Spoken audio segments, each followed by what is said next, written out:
Omong kosong masyarakat itu cerdas, omong kosong itu negara Indonesia 45 Indonesia emas. Kalau masyarakatnya tidak cerdas di dalam bidang politik. Saya sepakat. Kalau ditanya siapa yang paling bertanggung jawab, menurutku yang paling bertanggung jawab adalah kita semua. Tapi itu kan jawaban terlalu umum, bahwa kita semua. Tetapi kita klasifikasi, pertama tentu adalah faktor politik itu sendiri. Dalam hal ini adalah partai politik. Karena partai politik itu adalah saluran resmi dalam berdemokrasi. Saluran resmi untuk menyampaikan, kan begini, partai politik itu representasi masyarakat. Dia juga menjadi representasi negara. Kalau mau lihat negara bagus atau tidak demokrasinya, maka lihat partai politiknya.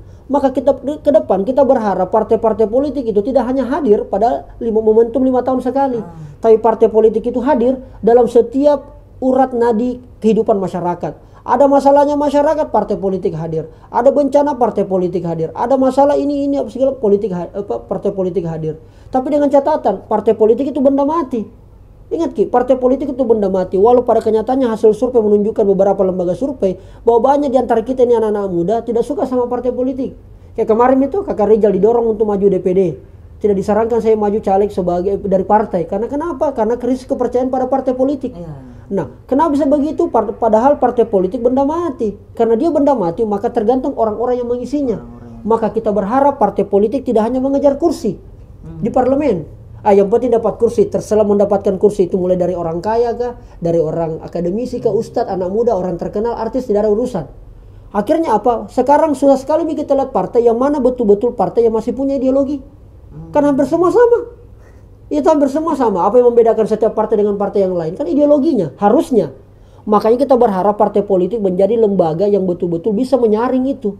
Bisa menyaring para calon-calon calegnya, yang betul-betul direkrut, betul-betul sesuai dengan ideologinya, dan yang paling penting memang punya kemampuan menaikkan suara partai. Itu tidak bisa kita pungkiri. Makanya ada orang ambil orang terkenal, ada ambil orang kaya, ada karena tokoh, ada orang karena punya basis, macam-macam lah.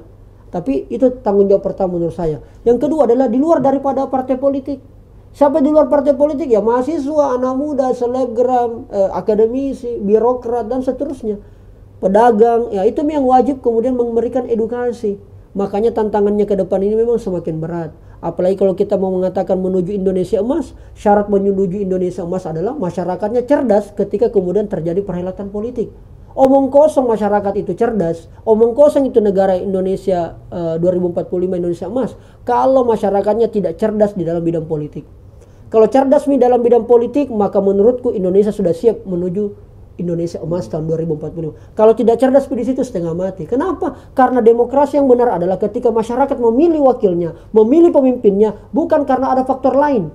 Bukan karena faktor uang, faktor tekanan, faktor ancaman, faktor diancam kalau kau tidak pilih diputus kontrakmu, diputus kontrak dihilangkan pekerjaanmu dan sebagainya. Kan tidak begitu.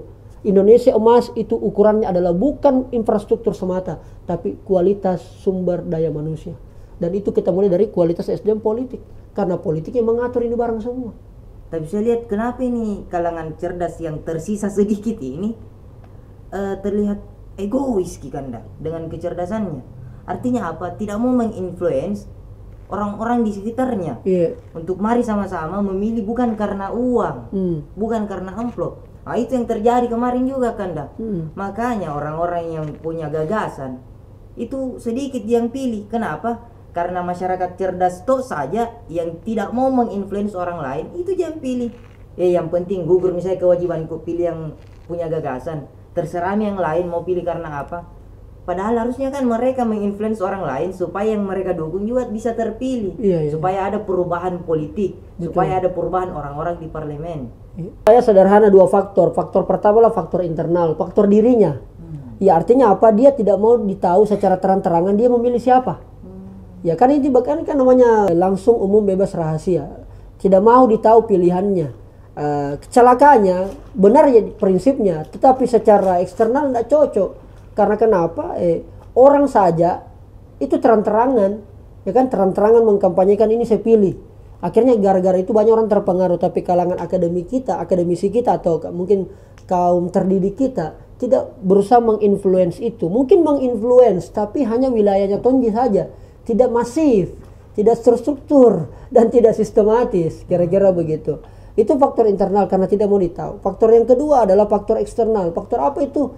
bisa saja ada bisa saja pilihannya atau dia tidak ingin melakukan itu karena ada batasan-batasan, mungkin karena pekerjaannya, mungkin dia ASN, atau mungkin dia tidak enak, atau mungkin karena apa. Ya kan, bahkan kita bisa lihat ada orang berkeluarga tidak baku omong karena beda pilihan capres.